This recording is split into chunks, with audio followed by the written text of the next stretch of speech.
Bo- Bueno, muchachos, este cortito video para complementar la parte que vimos de la parte de hojitas con la de el video anterior. Importante que se guíen por la numeración 01 macro 2, 02 macro 2, 03. El orden es hacer la secuencia para que no se pierdan. Y que hice en la parte de la hojita en el primer video, pues complementar parte de lo que quedó de la primera, de la última clase en que nos vimos, creo que fue la segunda clase del semestre. Eh, ¿Y qué hago ahí? Simplemente pues lo interesante del libro de Gregorio es que eh, el libro pinta un modelo general, dos, tres ecuaciones, que es el planteamiento del modelo, las condiciones iniciales. A veces llega de una vez directo a los equilibrios, las soluciones no las muestra.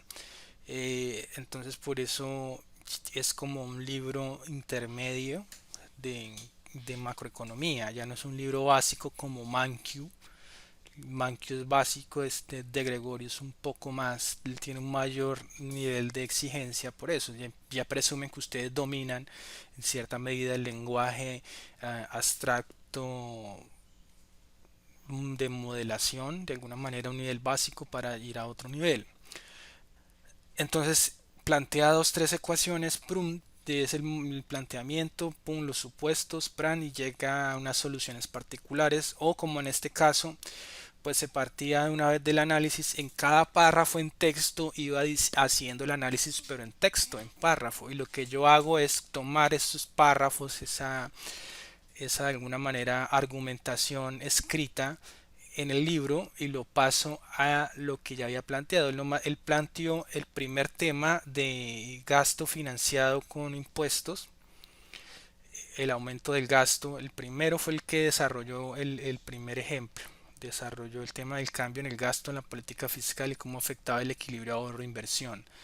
Ya después de ahí, el resto de argumentación no usa tanto, no es tan detallada, pero sigue siendo lo mismo, ¿sí? Sigue siendo la misma base analítica del primer ejemplo. Y lo que hago yo es coger cada una de esa argumentación que sigue después de cada uno de los casos y pasarla al tema analítico, que es lo que ustedes deberían hacer y acostumbrarse. Entonces, ¿qué es lo que hace el libro? Los está preparando, porque si ustedes trabajan muy bien ese libro, eh, después estarían en la capacidad ya de leer literatura especializada, lo que se denominan los papers, que sería el requisito fundamental para que ustedes hicieran investigación de calidad, para empezar a leer ya la literatura especializada como tal de la ciencia económica. Entonces, terminando esa última parte de la parte sobre la hoja de papel y la parte analítica, llegan a las siguientes conclusiones.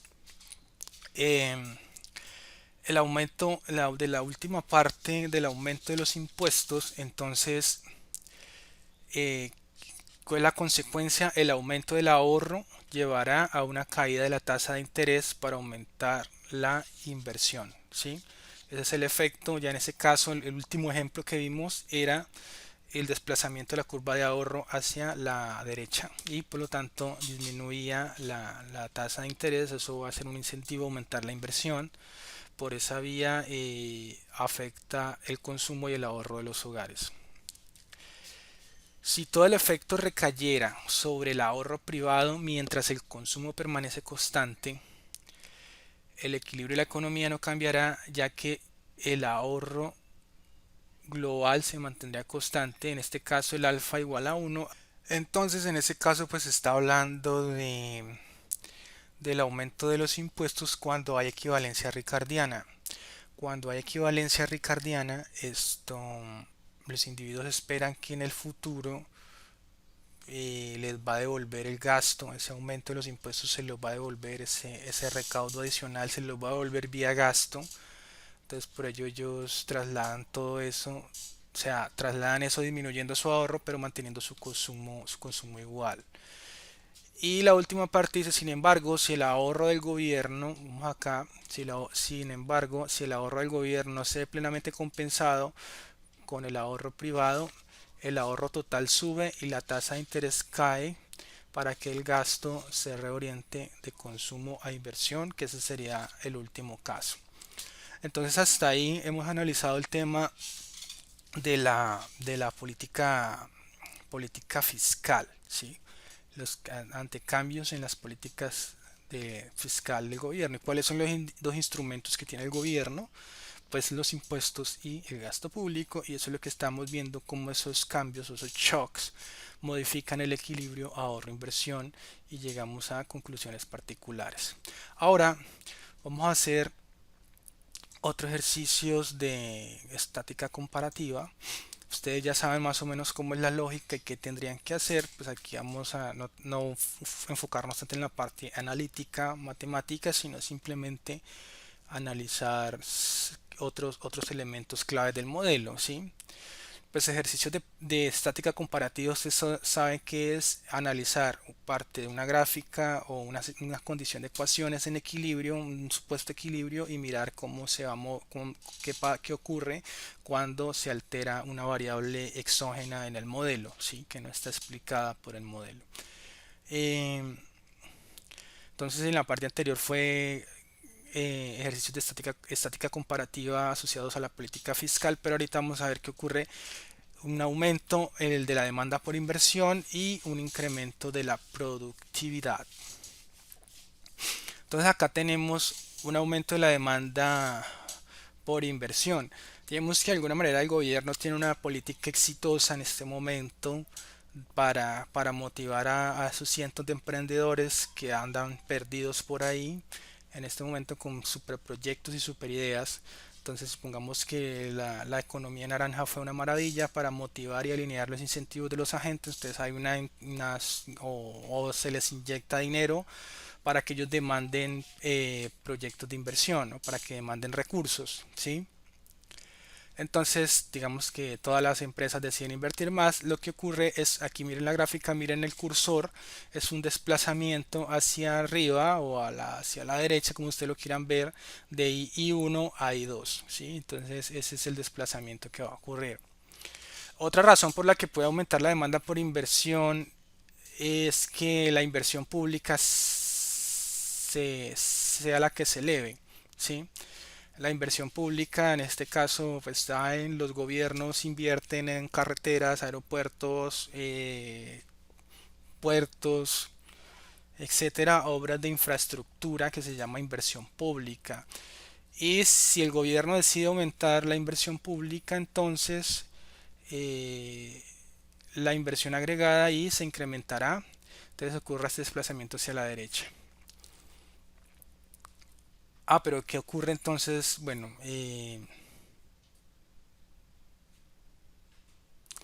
entonces, ¿cuál va a ser el efecto cuando se desplaza la demanda por inversión? Entonces, ustedes miran aquí el equilibrio inicial es I1 con respecto a S. ¿Sí? Aquí está la condición de equilibrio, la tasa de interés R1 a la A. Acá está.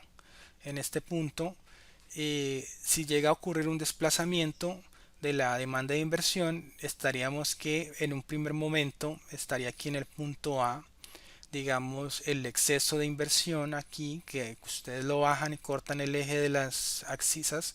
Aquí estaría donde está la manito el, los niveles de inversión, y aquí estarían los niveles de ahorro. Entonces hay un exceso de inversión o de fondos prestables, de demanda de fondos prestables con respecto a lo que están en ahorro, ¿sí? Esta diferencia. Entonces, ¿qué tiene que hacer el mercado para compensar? Pues tendría que incrementar la tasa de interés para eh, equilibrar el mercado. Entonces, claro, si hay un exceso de demanda por algún bien particular, en este caso los fondos prestables ha incrementado, pero lo único que tienen que hacer es incrementar el precio de esos fondos prestables, y el precio de esos fondos prestables es la tasa de interés real. Por lo tanto, se subiría a un nuevo equilibrio B. ¿Sí? En todo caso, lo que hay que ver es que el desplazamiento horizontal de la curva de inversión va a ser menor al nuevo equilibrio. El desplazamiento es que va a aumentar los niveles de ahorro e inversión acá en la mitad, y va a haber una mayor tasa de interés real. En esa medida, si el desplazamiento fue por inversión pública del Estado, pues en últimas la inversión pública terminará corriendo la inversión privada, porque el efecto de que el gobierno inyecte mayor inversión pública va a aumentar la tasa de interés y por lo tanto va a desestimular la inversión privada, va a aumentar la inversión pública pero disminuye la inversión privada, y eso no lo ven bien dependiendo del punto de vista ideológico en que se ubique. Entonces, la pregunta ahora es, ¿cómo se financia la mayor inversión pública? ¿Cierto? Entonces nos devolveremos a la discusión anterior con el tema de que aumentar el gasto, ¿cierto? Y si aumentamos el gasto público, ¿cómo lo vamos a hacer? ¿Cómo lo vamos a financiar? ¿Con impuestos o con mayor deuda? Entonces, bueno, ahora vamos a ver qué ocurre con un incremento de la productividad, ¿sí? El aumento de la productividad puede ser permanente o transitorio. Entonces, dependiendo de lo que vamos a suponer, asimismo, pues tiene implicaciones en el análisis. ¿Qué es la productividad? Esto viene asociado con la teoría de la función de producción. Entonces, de alguna manera, imagínense la curva de función de producción. Para eso les subí los capítulos de macroeconomía 1. Ahí ustedes pueden ver una discusión acerca del tema, o los que vieron economía de la empresa, si alguno vio economía de la empresa conmigo, puede establecer que es un desplazamiento de la función de producción. ¿Qué puede hacerlo? Uno puede hacerlo por una mejora en los términos de intercambio, es decir, como en este momento suponemos que el dólar está altísimo, el término es favorable para la exportación, entonces es un incentivo a aumentar la producción. Es decir, el valor del PIB de alguna manera, o de los productos de la producción, el valor de Y, aquí lo dice, acá está, ¿sí? O una mejora climática, una mejora en los tiempos del clima, y eso también hace que aumente, por ejemplo, la productividad del factor tierra, y que aumente la productividad. Entonces está asociado con Y, ¿cierto? A un clima particularmente favorable. Entonces yo tengo que ubicar, una vez identificada la variable objetivo que va a ser la que va a generar el shock, el cambio, me voy ¿a dónde? Pues en el ahorro público no va a estar, porque el ahorro público es T menos G, impuestos menos gastos, ahí no está tocando nada. Entonces me voy para el ahorro privado, y en SP ahí encuentro, y noten aquí en el cursor, Y raya, en este caso sería la renta o el PIB, y es el que va a ser nuestro objetivo. Entonces, renta menos impuestos menos consumo. El cambio en el ahorro privado, entonces delta de SP, aquí va a ser igual. Entonces entonces ¿por qué se explica el cambio en el ahorro privado? Porque pues me cambio la productividad, esto es lo que estoy asumiendo, delta de Y raya, ¿sí? Este es el cambio acá. Y ese, pues ustedes están viendo, esa es la parte positiva, pues hasta ahí el cambio sería en el ahorro privado positivo, menos los impuestos. Los impuestos aquí estamos asumiendo de que no cambian, entonces como estuviera T rayita, entonces aquí no va a haber cambio, lo tacho, menos el cambio en el consumo. Ahora, si vemos que la función de consumo está en función de la renta menos los impuestos, y aquí entonces está otra vez Y raya la renta, y aquí también va a cambiar, entonces me va a alterar el nivel de consumo.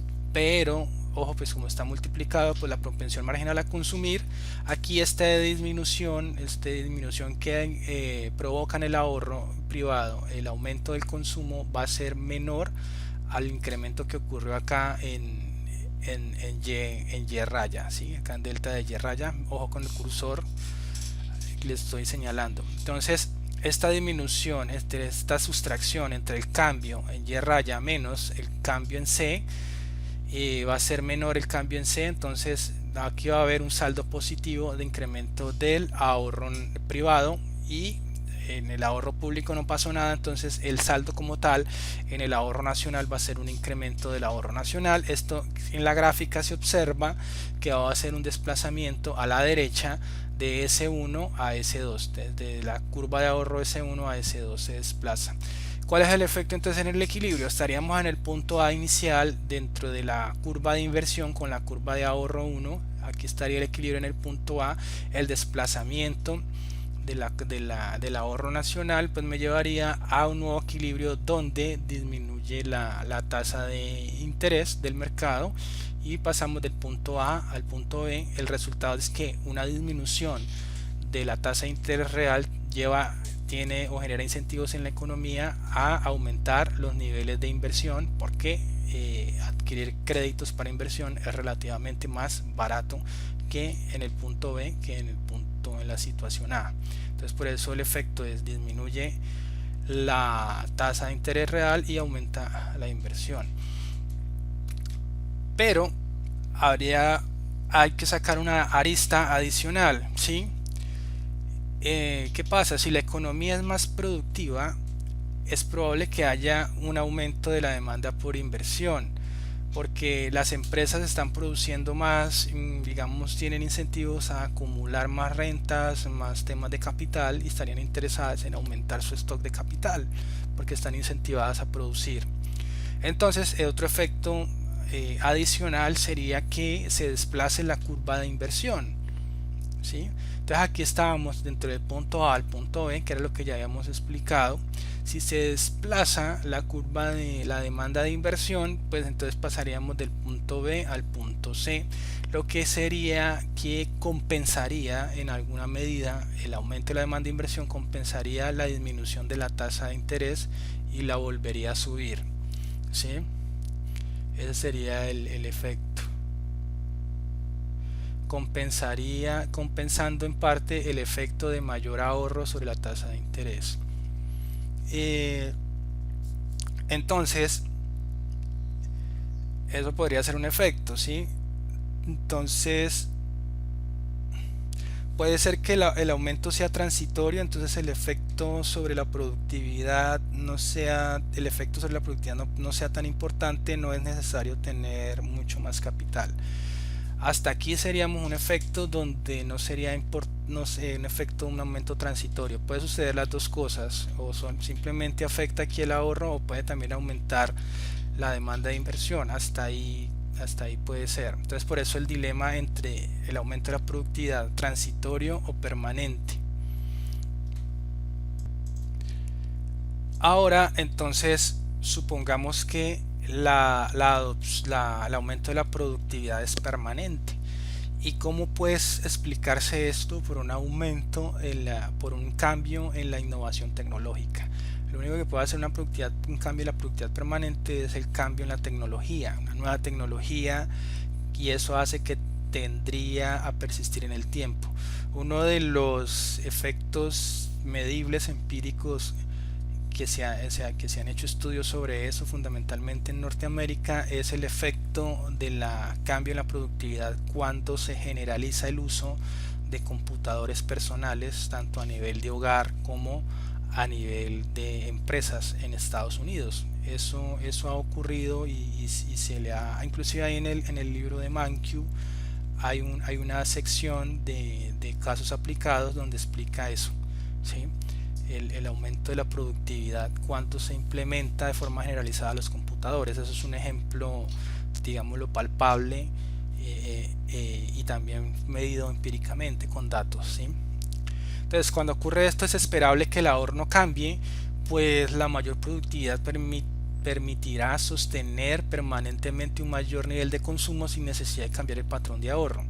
Por otro lado, dado que la productividad sube para siempre, las empresas querrán tener un mayor stock de capital óptimo. Los que yo les dije, si ese aumento es constante, ellas van a querer o van a tener incentivos, van a tener mayor renta, van a tener mayor capacidad de acumulación y por lo tanto van a querer incrementar su stock de capital. Por lo tanto van a aumentar su demanda de inversión, lo que lo llevará a aumentar la inversión más de lo que lo harían si el aumento fuera transitorio. Pues sí, pues el mayor capital se usará por más tiempo. Esto que me estaría mostrando que la curva de ahorro se quedaría quieta y permanentemente comenzaría a incrementarse solo la curva de inversión. Entonces en este gráfico ustedes vuelvan a hacerlo, borren aquí, hagan el gráfico simplemente aquí inicialmente S1 con inversión y S1 sin hacer la gráfica S2, la rayita, la curva S2, sino ese uno y la inversión y empiecen a mover la inversión indefinidamente, o sea, hacen varias rayitas de inversión y se van a dar cuenta que ocurre, ¿sí? Por lo tanto, con el ahorro relativamente estable, el aumento de la productividad corresponderá a un aumento de la demanda por inversión que sube la tasa de interés de equilibrio. Ese sería el efecto cuando el aumento de la productividad es permanente. Entonces, ahí tenemos las dos conclusiones con respecto al aumento de la productividad. El aumento transitorio, entonces el primer caso es el aumento transitorio de la productividad, aumenta el ahorro, tiene poco efecto en aumentar la inversión y reduce la tasa de interés. Pero si el aumento de la productividad es permanente, el ahorro no se vería afectado, la inversión y la tasa de interés subirían. Entonces hasta aquí esta parte de cerramos esta parte de los cambios en el equilibrio, en el análisis de equilibrio ahorro-inversión del libro, y empezamos a ver otro modelito importante de la economía cerrada, un poco más estilizado, que se llama el modelo de dos periodos. Iríamos a ver o explicar la economía a la Robinson Crusoe, algo que ustedes los pueden leer por ahí en los cursitos de inglés. Esta es una metáfora y lo utilizan los economistas para hacer un modelo económico inicial sencillo, muy interesante, que se llama la economía sin producción, Endowment Economy. Y luego vamos a extender ese modelo a una economía con producción e inversión. Y vamos a ver que llegaríamos a las mismas conclusiones que el modelo anterior de economía cerrada en los análisis de equilibrio de mercados financieros, del equilibrio ahorro-inversión. Entonces, para el otro video. Gracias.